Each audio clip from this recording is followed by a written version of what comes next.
நம் இயக்கத்தின் முன்னோடி மறைந்த பெரியவர் கனல் ராமலிங்கம் அவருடைய பட திறப்பு விழா மற்றும் புகழஞ்சலி நினைவேந்தல் நிகழ்ச்சியில் கலந்து கொண்டு எனக்கு முன்பு பேசி அமர்ந்த கட்சியின் கௌரவ தலைவர் மரியாதைக்குரிய திரு ஜி.கே. மணி அவர்களும் இந்த நினைவேந்தல் நிகழ்ச்சியை நடத்தி கொண்டிருக்கின்ற மாவட்ட செயலாளர் அரசாங்கம் அவர்கள், சட்டமன்ற உறுப்பினர் மாவட்ட செயலாளர் வெங்கடேசன் அவர்கள், முன்னாள் சட்டமன்ற உறுப்பினர் உழவர் பேரியக்கத்தின் செயலாளர் திரு வேலுச்சாமி அவர்கள், மேட்டூர் சட்டமன்ற உறுப்பினர் சதாசிவம் அவர்கள்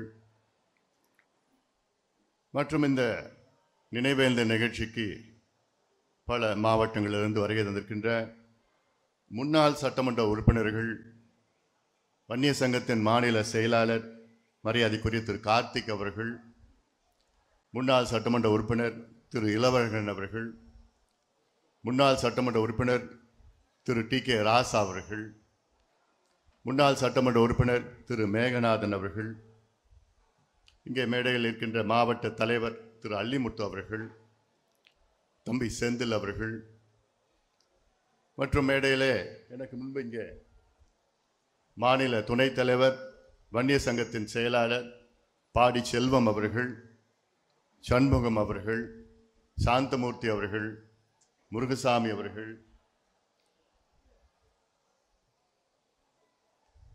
மற்றும் மேடையில் இருக்கின்ற அனைத்து நிர்வாகிகள், இங்கே பல மாவட்டங்களில் வருகை தந்திருக்கின்ற மாவட்ட செயலாளர்கள், மாநில நிர்வாகிகள், மூத்த முன்னோடிகள், ஐயா பெரியவர் கனல் ராமலிங்கம் அவருடைய குடும்பத்தினர், குறிப்பாக என்னுடைய அன்பு தம்பி கனல் வேந்தன், மருத்துவர் கனல் வேந்தன், தம்பி அன்புமணி அவர்கள் உள்ளிட்ட இங்கே வருகை தந்திருக்கின்ற ஊடக நண்பர்கள் உள்ளிட்ட என் உயிரினும் மேலான அன்பு பாட்டாளி சொந்தங்களே,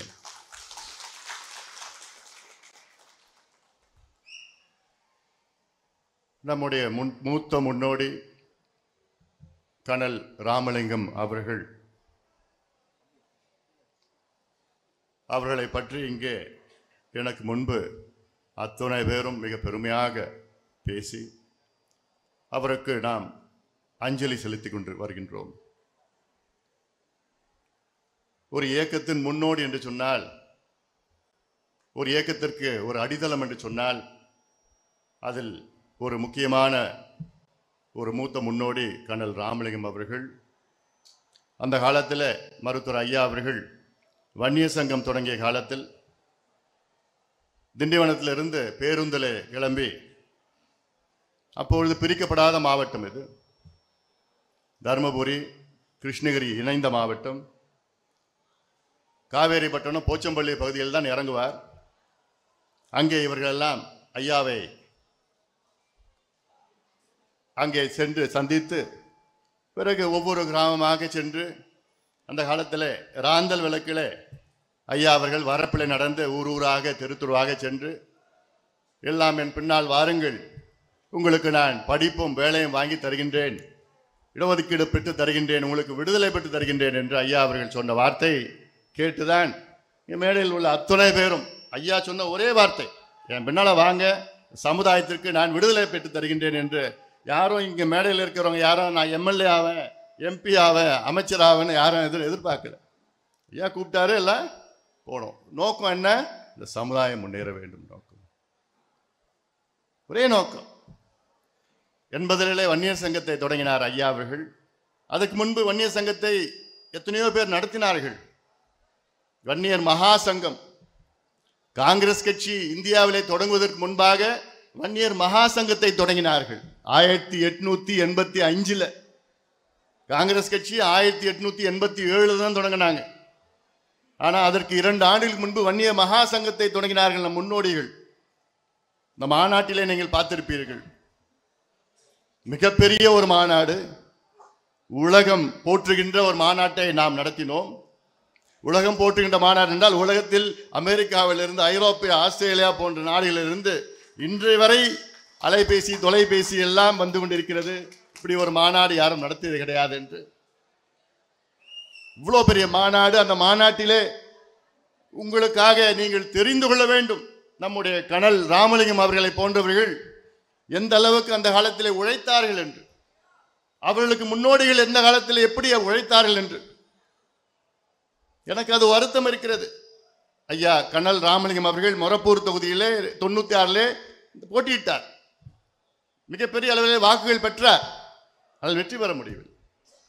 அவரும் ஒரு எம்எல்ஏ இல்லை எம்பியா இருந்தால் எனக்கு ஒரு சந்தோஷமா ஒரு மகிழ்ச்சியாக இருந்திருக்கும். ஆனால் அந்த காலத்தில் யார் யார் உழைத்தார்களோ அவர்கள் இன்று பதவியில் இருக்க வேண்டும். அதுதான் இயற்கை நீதி, நேச்சுரல் ஜஸ்டிஸ். அதுதான் தொடர்ந்து ஐயாவுடன் இணைந்து இவ்வளவு காலமாக எத்தனை பேர் யார் யார் அந்த காலத்தில் உழைத்தார்களோ அவர்களுக்கு நான் பார்த்து பார்த்து ஒரு சட்டமன்றமோ நாடாளுமன்றமோ அல்லது ஏதாவது ஒரு வணிகமோ கேஸோ ஏதோ ஒன்று பண்ணணும் நோக்கத்தில் இல்லை. அங்கே பிள்ளைகளுக்கு ஏதாவது MBBS ஏதாவது ஒன்று பண்ணணும்னு அப்போதுலேருந்து பண்ணிட்டு இருக்கிறோம். நான் பண்ணதெல்லாம் வெளியில ஒரு செய்தி கூட நான் வெளியில சொல்ல மாட்டேன். நான் அப்படிப்பட்டவன் தான். நான் உங்களை எது செஞ்சு அது செஞ்சு நான் யாருக்கும் சொல்ல மாட்டேன். ஆனா என்னுடைய கடமை உழைத்தவர்கள் நிச்சயமாக அவர்கள் முன்னுக்கு வர வேண்டும், அவர்கள் அங்கீகாரம் கிடைக்க வேண்டும். அதான் நோக்கம். ஐயா அவர்கள் வன்னிய சங்கத்தை தொடங்கினார் 80. வன்னிய சங்கம் 9 ஆண்டு காலம் வன்னிய சங்கத்தை நடத்தினார். 9 ஆண்டு காலத்தில் எத்தனையோ போராட்டங்களை நடத்தினார். ரயில் மறியல், சாலை மறியல், பட்டநாமம், தூக்கு கயிறு, என்ன எதுக்கு? எங்களுக்கு தனி ஒதுக்கீடு கொடுங்கன்னு கொடுக்கல. ஒருவேளை அப்போ கொடுத்துருந்தாங்கன்னா கட்சி தொடங்குவதற்கு நமக்கு அவசியமே கிடையாது. கட்சி எதுக்கு நம்ம தொடங்குறோம்? நீங்க வன்னிய சமுதாயத்துக்கு நீங்க இடஒதுக்கீடு கொடுத்தீங்கன்னா கட்சிக்கு அவசியமே கிடையாது. ஐயா கட்சி தொடங்கி இருக்க மாட்டேன். கட்சி தொடங்குவதற்கு முன்பு பார்த்தீங்கன்னா முதல்ல வன்னிய சங்கம், அடுத்தது சாமூசா சமூக முன்னேற்ற சங்கம், 3வது தான் கட்சி தொடங்குறார். ஏன்? சரி உங்ககிட்ட கேட்டு பார்த்துட்டோம், போராடி பார்த்துட்டோம். ஆனா இவங்க அதை கொடுக்கல. பிறகு சரி நம்ம ஒரு கட்சி தொடங்கி நம்ம ஆட்சிக்கு வந்து நம்ம மக்களுக்கு கொடுக்கணும், எல்லா மக்களுக்கும் நியாயமா நம்ம கொடுப்போம். அந்த நோக்கத்துக்கு தான் 89 ஐயா கட்சி தொடங்கினார். இன்னைக்கு கூட எனக்கு முன்பு பேசினாங்க, நம்முடைய லட்சியம் என்ன? அன்புமணி முதலமைச்சர் ஆகணும். அது இல்லை. நம்ம லட்சியம் என்ன? இந்த சமுதாயத்துக்கு தனியா இடஒதுக்கீடு வரணும், சமுதாயம் முன்னேறணும், தமிழ்நாடு முன்னேறணும். தமிழ்நாட்டில் தனிப்பெரும் சமுதாயம் இந்த சமுதாயம் முன்னேறினா தமிழ்நாடு முன்னேறும். அதான் லட்சியம். தமிழ்நாடு முன்னேறணும்னா இந்த சமுதாயம் முன்னேறணும். அதான் லட்சியம். அது எப்படி நடக்கும்? ஆட்சி அதிகாரம் இருந்தால் தான் நடக்கும். இல்ல நம்ம சங்கமா வச்சிருந்து இருக்கலாம். வன்னிய சங்கமா இருந்ததுன்னா ஐயா எங்களுக்கு கொடுங்க ஐயா நாங்க போராட்டம் பண்ண முடியும், கடிதம் கொடுக்க முடியும், பெட்டிஷன் கொடுக்க முடியும், அவ்வளவுதான் கொடுக்க முடியும். கட்சி பிறகு தொடங்கிய பிறகுதான் சட்டமன்றத்தில் போய் பேச முடியுது, போய் கேட்க முடியுது. அதனால்தான் கட்சி தொடங்கி இதற்கு பிறகு நம்ம ஆட்சி அதிகாரம் நமக்கு வேணும். அதற்கு நாம் எல்லோரும் ஒற்றுமையாக இருக்க வேண்டும். இந்த மாநாட்டில் எவ்வளோ பேர் வந்தீங்க. அதாவது சொன்ன வங்கக்கடலா இது நம்முடைய சிங்கக்கடலா?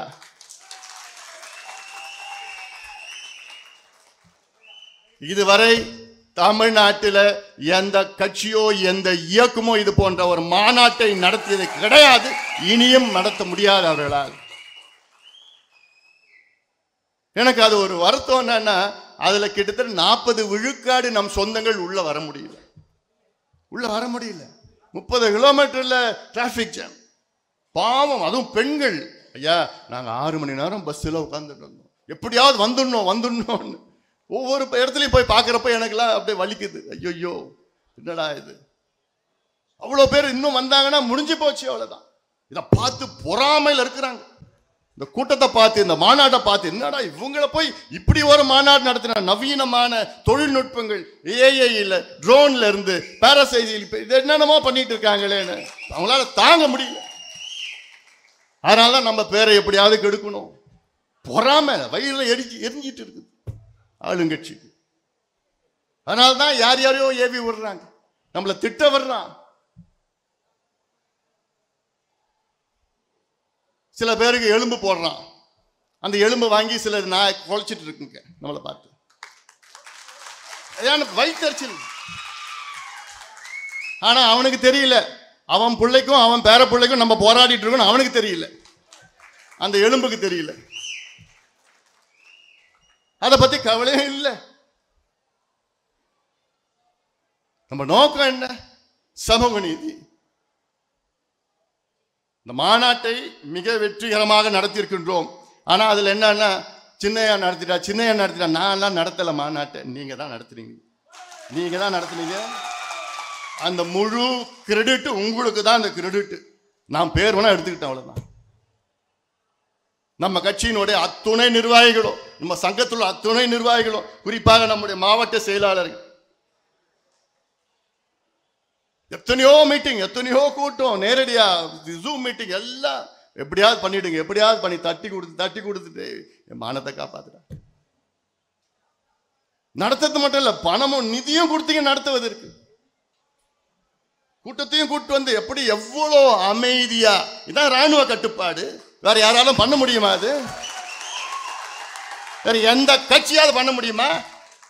என் தம்பிங்க, என் அண்ணன்கள், என் தங்கைகள் காலையில 8 மணி 9 மணிக்கெல்லாம் வந்து அங்க உட்காந்துக்கிட்டு அமைதியா உட்காந்துக்கிட்டு நிகழ்ச்சி 7-8 மணி நேரம் உட்காந்துக்கிட்டு 10 மணிக்கு மேல கிளம்புறான். எந்த கட்சியாவது நடக்க முடியுமா? யாராவது இப்படி செய்ய முடியுமா? முடியாது. இதுல என்ன பியூட்டினா என்ன? இதுல அவனே செலவு பண்ணி, அவனே போட்டு, காசை போட்டு, பஸ்ஸை போட்டு, சாப்பாடு 3 வேளைக்கு அவனே எடுத்து வந்து, குடிக்கிற தண்ணி எடுத்துட்டு வந்து காலையில 4 மணிக்கு அங்க இருந்து போறான். டிராபிக் ஜாம்ல போறான். எவ்வளோ பொறுமை! இது வேற எந்த கட்சியாவது 2 மணி நேரத்துக்கு மேல யாராவது உட்காருவாங்களா மற்ற கட்சி மாநாட்டுக்கு? ஏன்? கூட்டிய கூட்டம். அதெல்லாம் நம்ம கூட்டம் கூடிய கூட்டம், அவங்களாவே கூடிய கூட்டம். மற்றெல்லாம் 10 ரூபாய், 100 ரூபாய், 500 ரூபாய் குவார்டர் பிரியாணி சாப்பாடு இல்லைன்னா அவன் வரமாட்டான். 2 மணி நேரம் உட்காந்துட்டு பார்ப்பான், ஐயோ எனக்கு எல்லாம் கையில் நடுக்குது போனோம். மற்ற கட்சி, மற்ற இயக்கம் இங்க உட்காந்துருக்கான். 10 மணி ஐயா பேசி முடிக்கிறார், உட்காந்துட்டு இருக்கான். இதாயா ரத்தம், இதான் ரத்த பாசம், இதான் ரத்த பந்தம், இதாயா நம்ம குடும்பம். நம்ம குடும்பம், இது குடும்ப விழா. யார் அரிசி பார்த்தாங்க, யாரும் என்னென்னமோ என்ன இப்படி பண்றாங்க, அப்படி பண்றாங்க. அதை நான் சொல்லிட்டேன், இது எங்க குடும்ப விழா, இது எங்க பாரம்பரியம். இந்திர விழா, வசந்த விழா. எங்க அந்த மாமல்லபுரத்துல அந்த கடற்கரையில 1000 ஆண்டுகள் நம் சொந்தக்காரங்க முன்னோடிகள் எல்லாம் அங்க கூடி சாப்பாடெல்லாம் எடுத்துட்டு வந்து அந்த சித்ரா பௌர்ணமி அப்போ அங்க மகிழ்வோடு பேசிட்டு போவாங்க. அதான நம்ம பண்ணோம், இதான் நம்ம பண்ணோம். அது மட்டும் இல்ல, என் தம்பிங்களுக்கு இப்ப இருக்கிற 20 வயசு 30 வயசு முன்னெல்லாம் நமக்கு வரலாறு தெரியல. எங்க இருந்து வந்தோம், எதுல இருந்து வந்தோம், சொல்ற விதத்துல சொன்னாதான் அவனுக்கு புரியுது. சொல்ற விதத்துல சொன்னோம். இல்ல நாகப்ப படையாச்சுன்னா யாருக்காவது தெரியுமா? உங்களுக்கு முன்னாடி அஞ்சலை அம்மாலாம் யாருக்காவது தெரியுமா? நம்முடைய ஆணைமுத்து ஐயானா தெரியுமா? இல்ல. வரிசையா படத்தை போட்டு இவங்க தான் இதான் செஞ்சாங்க, இவங்க தான் இதான் செஞ்சாங்க முன்னோடிகள். எவ்வளவு வள்ளல்கள் இந்த சமுதாயத்தில் இருந்தாங்க. அவங்களுக்கு நம்ம ஏன் அதை போட்டு காமிச்சவங்களுக்கு நீங்க தெரியணும். உங்க பிள்ளை, உங்க பேர பசங்க வரலாறு தெரிஞ்சாதான் அந்த எந்த இடத்துல நீங்க எங்க இருந்து நீங்க வந்தீங்க, எங்க இருந்து நீங்க வந்தீங்க, அதை நீங்க எல்லாம் ஒவ்வொருத்தரும் பெருமையா நீங்க பார்க்கணும். வரலாறு தெரியலன்னா அப்புறம் அது வாழத்தை வேஸ்ட். அதுக்காக தான் இவ்வளவு செஞ்சது, அந்த வரலாறு எல்லாம் செய்தது. அதனால இதெல்லாம் இந்த மாநாட்டினுடைய வெற்றி, இங்க இருக்கின்ற என்னுடைய சக தோழர்கள் தான் யாரு? நான் என்னமோ அது தலைவரோ நீங்க எல்லாம் அதெல்லாம் கிடையாது. என்னுடைய subordinate, not my subordinates, you are my colleagues. அப்படின்னா என்ன தெரியுமா? சபார்டினேட்ஸ்னா கீழே அடிபணிந்து வேலை செய்யறவங்கலாம் கிடையாது. என் கூட சமமா நின்று பணியாற்றி நம்முடைய இலக்கை எட்டுகின்ற நபர்கள், கொலீக்ஸ். அதான் என்னுடைய மனசுல இருக்கு. அப்படி சொல்லிதான் செய்ய முடியும். இல்ல நான் பெரியவன், நீ பெரியவன், அதெல்லாம் தட்டி கொடுத்துதான் எல்லாம் பண்ணி. இன்னைக்கு வெற்றி யாரு? உங்களால் தான் வெற்றி வந்தது. ஒரு மாநாட்டை மிகப்பெரிய அளவில் வெற்றி பெற்ற நாம் ஏன் அடுத்த ஆட்சிக்கு வர முடியாதா? திட்டமிட்டு வர முடியாதா? என்ன அது கேட்பாங்க, மாநாடு வேற ஆட்சி வேற, எல்லாம் எங்களுக்கு நாங்கள் பார்த்துட்டோம், எல்லாம் தெரியும் எங்களுக்கு எப்படி செய்யணும்னு. ஒரே ஆண்டுல தமிழ்நாட்டில் மாற்றம் முன்னேற்றம் சொல்லி ஊரா போய் மாற்றணும் இல்லை, மனசை மாற்றணும் இல்லை, இப்போ செய்ய முடியாதா என்ன? என்னையா நாங்கள் கேட்டோம்? இந்த பிள்ளைங்களுக்கு படிப்பு கொடு, வேலை கொடு, அதான் கேட்டோம். அது தப்பு. அதுக்காக தான் நாங்கள் கூடணும். எவ்வளோ இந்த மாநாட்டில் எவ்வளோ தடைகள், எவ்வளோ இடைஞ்சல்கள். தூக்கம் இல்லை, எனக்கு நிம்மதி இல்லை, தூக்கம் இல்லை. எவ்வளோ தடைகள் வந்தது, ஒவ்வொரு கட்டத்திலும் தடைகள் வந்தது. ஆனாலும் இந்த மாநாட்டை நடத்தி ஆகணும், வெற்றிகரமா நடத்தணும். எல்லாம் உள்ள உள்ள உள்ள உள்ள வச்சிருக்கு. கேஸ் போட்டாங்க, 4 கேஸ். கடைசியில் அந்த ஒரு கேஸ் என்னன்னா, 36 வருஷத்துக்கு முன்னாடி போராட்டம் பண்ணோமா, அப்போது மரம் வெட்டினாங்களாம், அதுக்காக மாநாடு இப்ப நடத்தக்கூடாதான். என்னையா அதெல்லாம்? சாலை மறியல் அப்போ வந்து மரத்தை வெட்டினாங்களாம், அதனால இப்ப மாநாடு நடத்தக்கூடாதான் கேஸ். இன்னொரு கேஸ் என்ன, 2013 12 ஆண்டுகளுக்கு முன்பு கலவரம் வந்துச்சான். எங்கயா கலவரம் வந்துச்சு? மகாபலிபுரத்தில் எங்க கலவரம் வந்துச்சு? மரக்காணத்தில் வந்தது. அந்த மரக்காணத்தில் கலவரம் வந்து யாரால வந்தது? பாதிப்பு யாரு? நம்ம தான் பாதிப்பு. நம்ம பிள்ளைங்க கிட்டத்தட்ட 6 பேர் கொலை செய்யப்பட்டாங்க. அவன் தான் கொலை செஞ்சான்னு நீதிமன்றத்தில் தீர்ப்பை கொடுத்துட்டாங்க. அப்புறம் யார் கலவரம் பண்ணா? எல்லாம் பாவம் ஒரு பக்கம், பழி ஒரு பக்கம். எவ்வளவு காலமா இதில் ஏத்து. அதனாலதான் நான் தொடர்ந்து உங்ககிட்ட சொன்னேன், டேய் தம்பிகளா அமைதியா வாங்கடா சொன்னா இல்லையா? தொலைக்காட்சியிலையும் ஜூம் மீட்டிங்லையும் ஒரு சின்ன பிரச்சனை வரக்கூடாதுடா. யாராவது ஒன்று தகராறு பண்ணா கூட அமைதியா இருந்துட்டு போடா. இப்ப நீ காட்டுறது வந்து நீ சத்திரியனா சாணிக்கேனா? மாநாடு முன்னாடி பண்ணணும், அமைதியா இருக்கு. விவேகம் தான் வேணும். வேகம் அப்புறம் பார்த்துக்கலாம், நேரம் வரும். வேகம் வரப்போ எப்போ நீங்க வேகமா இருக்கணும்னு அப்போ நான் சொல்றோம், அப்போ வரும், நேரம் வரும். நமக்கு வேலை நடக்கணும். எனக்கு என்னன்னா அடுத்தடுத்த ஆண்டுகள் நடத்தணும், மாநாடு நடத்தணும். ஒரு சின்ன பார் 36 வருஷத்துக்கு முன்னாடி சம்பவத்தை எடுத்துருச்சு, மாநாடு நடத்தணும் கேஸை போடுறான். ஏன்னா இதுல ஒரு சின்ன சம்பவம், ஒரு சின்ன அசம்பாவிதம் எதுவுமே இல்லை. அதான்டா என் தம்பி, அதான்டா என் அண்ணன், என் தங்கச்சிக்கு ஒன்று சொன்னா அப்படியே கட்டுப்பாடு, ராணுவ கட்டுப்பாடு உணர்வாடு, அவ்வளோ உணர்வோடு அவங்களே வந்து செலவு பண்ணி வந்ததெல்லாம். இதெல்லாம் எந்த கட்சி, எந்த இயக்கம் இந்தியாவில் நான் சேலஞ்சு பண்றேன், யாராலும் இந்தியாவில் பண்ண முடியாது. இவ்வளோ வந்து பொறுமையா வந்து எவ்வளோ காலமா காத்துட்டு, அதே நேரத்தில் உங்களுக்காக எல்லா ஏற்பாடுகளும் அங்கே ஒன்று திட்டமிட்டு ஒன்று செஞ்சு முடிச்சோம். இதெல்லாம் ஏன்னா நம்ம சொல்லணும், ஏன்னா அதுக்கப்புறம் மாநாடு முடிச்சு சொல்றதுக்கு எனக்கு வாய்ப்பு இல்லை. இன்னைக்கெல்லாம் நம்ம மாநாடு பத்தி பெருமையா நம்ம பேசிட்டு இருக்கணும். யாரும் நடத்தாத மாநாடு, அடுத்து இவ்வளோ நம்ம கூட்டம், இவ்வளோ நிகழ்ச்சிகள், இவ்வளோ வரலாறு யாரும் பண்ண முடியாது. இவ்வளோ செய்திகளை நம்ம சொல்லியிருக்கிறோம். ஆனால் இந்த நேரத்தில் சில என்னுடைய தம்பிகள்லாம் இந்த பதிவு போடுறான், அந்த பதிவு போடுறான். நம்ம எதிரி நமக்குள்ள இல்லையா? நம்ம எதிரி ஆளுங்கட்சி திமுக நமக்கு இடஒதுக்கீடு கொடுக்கல, அவங்க தான் நம்ம எதிரி. இன்னைக்கு முதலமைச்சர் ஸ்டாலின் நினைச்சிருந்தாருன்னா இன்னைக்கு 2 ஆண்டுகளுக்கு முன்பு இந்த சமுதாயத்துக்கு தனியா இடஒதுக்கீடு கொடுத்திருக்க முடியும். ஏன் கொடுக்கல? இதுக்கு நீங்க கணக்கெடுப்பு நடத்த வேண்டாம். சாதி வாரிய கணக்கெடுப்போ சர்வே எதுவும் நடத்த வேண்டாம். உச்ச நீதிமன்றம் தீர்ப்பு கிட்டத்தட்ட எவ்வளவு நாள் தெரியுமாச்சு? உச்ச நீதிமன்றம் தீர்ப்பு வந்து 1150 நாள். மாநாடு அப்போ 1136 நாள், இன்னைக்கு 1150 நாள் ஆயிடுச்சு. இவ்வளவு காலமா உச்ச நீதிமன்றம் தீர்ப்பு என்ன கொடுத்தாங்க? தமிழ்நாட்டில் வன்னியர்களுக்கு உள்ஒதுக்கீடு கொடுக்க எந்த தடையும் கிடையாது. தரவுகளை சேகரித்து கொடுங்கள். ஏன் தரவுகள் சேகரிக்க முடியாதா? உங்களுக்கு தான் பிற்படுத்தப்பட்ட ஆணையம், பேக்வர்ட் கிளாஸ் கமிஷன் புதுசா அமைச்சிங்களே, கெசட் நோட்டிபிகேஷன் பண்ணீங்களே, 3 மாதத்திற்குள் தரவுகளை சேகரிக்கணும் சொன்னீங்களே, அதுக்கு கொடுத்திருக்கலாமே, ஏன் கொடுக்கல? கேட்டா அதுக்கு பிறகு 2 ஆண்டுகளுக்கு பிறகு எத்தனையோ முறை பார்த்தோம், அவரை பார்த்து சந்திச்சோம், கெஞ்சணும், கதறணும். ஐயா பார்த்தார், கெஞ்சினார், கொடுக்குறேன் ஐயா, கொடுக்குறேன் ஐயா, என்கிட்ட கொடுக்குறேன், நிச்சயமா கொடுக்குறேன்.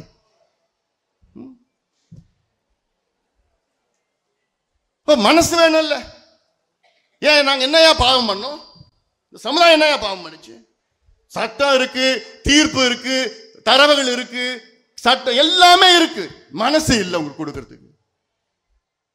பிறகு ஒரு ஒரு சொல்லு, நாங்க ஜாதிவாரி கணக்கெடுப்பு நடத்திய பிறகுதான் நாங்க வன்னியர்களுக்கு கொடுக்க முடியும். ஏன் இதை 3 ஆண்டுகளுக்கு முன்பு சொல்ல வேண்டியதானே? நாங்க போய் பார்த்தோமே, அப்பயே சொல்ல வேண்டியதானே? எங்க ஐயா பார்த்தாரு, சொல்ல வேண்டியதானே? சட்டமன்றத்தில் கேட்டோமே, சொல்ல வேண்டியதானே? இப்ப திடீர்னு 3 ஆண்டுகளுக்கு பிறகு நான் கணக்கெடுப்பு நடத்தினா தான் கொடுக்க முடியும். அந்த கணக்கெடுப்பு நடத்த எங்களுக்கு அதிகாரிகள், அது ஒரு பொய்ய ஒன்று. தெலுங்கானாவில் முடிச்சுட்டாங்க, ஆந்திராவில் பண்ணிட்டாங்க, கர்நாடகாவில் முடிச்சுட்டாங்க, ஒரிசாவில் பண்ணிட்டு இருக்காங்க, பீகார்ல முடிச்சுட்டாங்க. சரி, அதையாவது பண்ணுங்க. சர்வே தான் கேட்கிறோம், சென்சஸ் கேட்கல. சர்வே பண்ணது 2 மாதம் தான் ஆகும் தமிழ்நாட்டில், 2 மாதம். அது பண்ணி இப்ப கூட நினைச்சாருன்னா பண்ணி 2 மாதத்துல பண்ணி கொடுத்துட்டு போலாம். ஆனா பண்ண மாட்டார், மனசு. அத பேசுங்கடா, உங்களுக்குள்ள பதிவுலாம் போடாதீங்க. எல்லாம் நம்ம ஒரே குடும்பம். இந்த மாநாடை பத்தி பெருமையா பண்ணுங்க. யார் நம்மளை ஏமாத்தினாங்க அதை பண்ணுங்க. போதும் நமக்குள்ள இதெல்லாம் எங்க போடுது அவங்க போடுது, அதோட இன்னையோட எல்லாத்தையும் நிறுத்துங்க. நம்ம இலக்கு எவ்வளவு இருக்கு. ஒவ்வொரு ஒரு படி ஏறனா 10 படி நம்மளை பிடிச்சி இழுக்கிறாங்க. ஒவ்வொரு கட்டத்திலையும் நம்ம மட்டும்தான் போகக்கூடாது, நம்ம மட்டும்தான் முன்னேறக்கூடாது, வேற எல்லாம் போலாம். நம்ம என்ன அடியால் தான் அவங்களுக்கு, மற்றவங்களுக்கு பிரச்சனைனா நம்மளை கூப்பிடுவோம். ஐயா நீங்க வந்தா பிரச்சனை தீரும். நம்ம போவோம், என்ன ஏன் சத்திரியன் போய் எல்லாம் போய் நின்றுங்கன்னு ஆளுங்களை போய் அவங்களுக்கு பாதுகாப்பு கொடுத்து பிரச்சனையை தீர்த்து அடி வாங்கி கேஸை வாங்கி எல்லாம் உள்ள போய் வெளில வந்த உடனே எலெக்ஷன் வந்ததுன்னா எவ்வளோ ஓட்டு போடுவான்? 0. முடிஞ்சு போச்சு. இதுதான் காலங்காலமாக நடக்கு. பெருமையாக பேசுவாங்க. விழித்துக் கொள்ளுங்கள். இன்னைக்கு நம்முடைய கனல் ராமலிங்கம் அவர்கள் அதே போன்ற ஐயா அந்த காலத்தில் யார் கூப்பிட்டாரோ எல்லாம் போனார். எந்த எதிர்பார்ப்பும் கிடையாது. சமுதாயத்திற்காக எத்தனை போராட்டம், எவ்வளோ பேர் உயிர் நீத்தார்கள், எவ்வளோ பேர் பண்ணாங்க. நான் முதல் வன்னியர் சங்க மாநாட்டில் எப்போ தெரியுமா கலந்துக்கிட்டேன்? நான் கிட்டத்தட்ட 40 ஆண்டுகளுக்கு முன்பு பாண்டிச்சேரியில் ஒரு மெரி பேர் நானார் நடந்தது. அப்போ நான் இப்போ இதில் ஏற்காடில் படிச்சுட்டு இருக்கேன். அங்கேருந்து நேராக வந்து வன்னியர் சங்க மாநாட்டில் 40 ஆண்டுக்கு முன்னாடி கலந்துக்கிட்டு. அதுக்கு முன்னாடி எஸ்ஐஎஸ் கூட்டது SSS சொன்னார்ல, அது வந்து அந்த SSS தொடங்குனது வந்து என்னுடைய மாமனார் கிருஷ்ணசுவாமியும் என்னுடைய தங்கச்சியுடைய மாமனார் ராஜசேகர், டாக்டர் ராஜசேகர், அப்போ அவங்க தொடங்கினாங்க. அவங்க அதில் நாங்கள் குடும்பமாக அப்பெல்லாம் கலந்துட்டு இருப்போம். ஐயா எங்களை கூட்டிகிட்டு போவார், கலந்துட்டு போவோம். ஏன் ரத்தத்தில் இருக்கு. இந்த சமுதாயம் முன்னேறணும், இதுக்காக தான் நானும் இருக்கிறேன். நீங்கள் முன்னேறணும், நீங்கள் படிக்கணும், வேலைக்கு போகணும், உங்கள் பிள்ளைங்க நல்லா சந்தோஷமா இருக்கணும், தான் இருக்கிறோம் நம்ம. நான் முதல் கொடி கட்சி கொடி ஏற்றினது நம்ம கார்த்திக் இருக்கிறார், சேலத்தில் என்னை ஏற்ற வச்சார். எப்போ 27 ஆண்டுகளுக்கு முன்பு. 27 வருஷமா நானும் உழைச்சுன்னு தான் இருக்கிறேன், உயிரை கொடுத்து வேலை செஞ்சு தான் இருக்கிறேன். ஏன் என்ன நீங்க முன்னேறணும், இந்த சமுதாயம் முன்னேறணும். வேற எதுக்கு? எனக்கு என்ன பதவி பொறுப்பு எல்லாம் நிச்சயமா எனக்கு கிடையாதுயா. ஒரு இலக்கு நம்ம வந்துட்டோம், இலக்கு அடையணும். நம்ம இருக்கிற தம்பிகளுக்கு சரியா தெரியல. நானும் ஐயா எல்லா கிராமத்துக்கும் போயிருக்கிறார். ஐயா கிட்ட யாரும் கிட்ட நெருங்க முடியாது.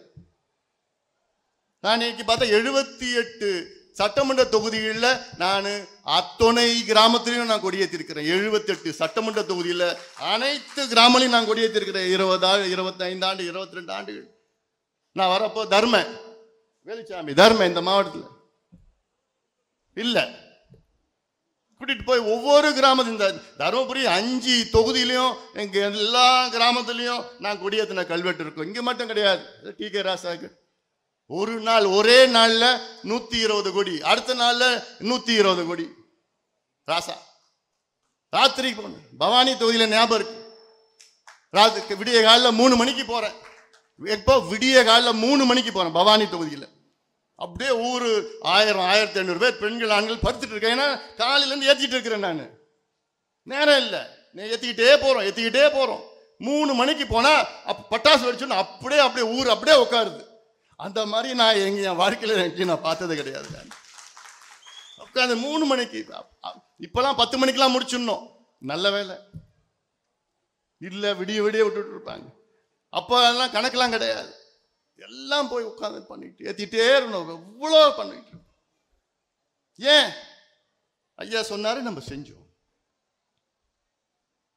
சமுதாயத்திற்காக, உங்களுக்காக. இனியும் நம்ம செய்ய போறோம். வந்துட்டோம். இங்க ஐயா வழியில நம்ம வந்துட்டோம். எல்லாம் வந்திருக்கிறோம். ஐயாவுடைய கொள்கைகள், ஐயாவுடைய லட்சியங்களை நம்ம நிறைவேற்றுவோம். ஐயா எதுக்கு இந்த இயக்கத்தை தொடங்கினார்? அந்த கொள்கைகள், அந்த லட்சியங்கள் நிச்சயமாக நம்ம நிறைவேற்றுவோம். மாற்று கருத்து கிடையாது. அதனால இதெல்லாம் பாருங்க. இதெல்லாம் இந்த நேரம் இந்த மாநாட்டு பத்தி பெருமையா எல்லாம் சொல்லுங்க. ஏன்னா இது நம்முடைய எதிரிகள் சூழ்ச்சியால் இந்த மாநாட்டின் வெற்றியை எப்படி சீர்குலைத்துக் கொண்டிருக்கின்றார்கள். நமக்குள்ளே ஒரு சண்டையை மூட்டிட்டு பிரச்சனை பண்ணிட்டு அப்படி இப்படின்னு பண்ணிட்டு இருக்கிறாங்க. எல்லாம்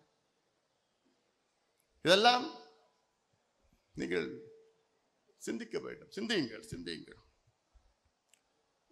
இன்னும் கொஞ்ச நாள்ல சாதி வாரி கணக்கெடுப்பு தமிழ்நாட்டில் நடத்தணும். அதற்கு நம்ம போராட்டங்கள் எல்லாமே நம்மளுடைய இலக்கு நிறைய இருக்கு. நம்ம கொள்கைகள் இலக்கெல்லாம் இருக்கு.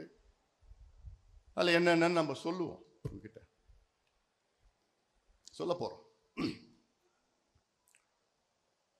அதே வேளையில் என் தம்பிகள், என் தங்கைகள், அண்ணன்மார்கள் எல்லாம் அடுத்த கட்டத்துக்கு நம்ம எப்படி 26ல் நம்ம எப்படி ஆட்சிக்கு வருவோம்,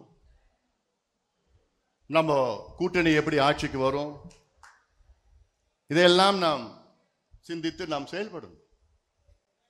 ஏன்னா இவன் சொல்றது இவன் சொல்றது யார் சொல்றதுலாம் இது மாதிரி இந்த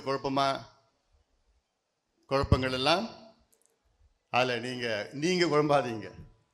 ஏன்னா நம்முடைய இயக்கம் ஒரே இயக்கம், நம்முடைய இலக்கு இருக்கிறது. இவ்வளோ காலமா நம்ம கட்சி கிட்டத்தட்ட நம்ம கட்சிக்கு 36 வயசு, 35-36 வயசு. யாரோ ஆட்சிக்கு வந்திருக்கிறாங்க. இன்னும் நம்ம வர முடியல. நம்ம வருவோம், நிச்சயமாக வருவோம். கடந்த ஒரு மாதமா எனக்கு பயங்கர மன உளைச்சல், தூக்கம் இல்லை. எனக்குள்ள பல கேள்விகள் தினம் நான் கேட்டுட்டு இருக்கிறேன். என்னடா நான் தப்பு பண்ணேன்?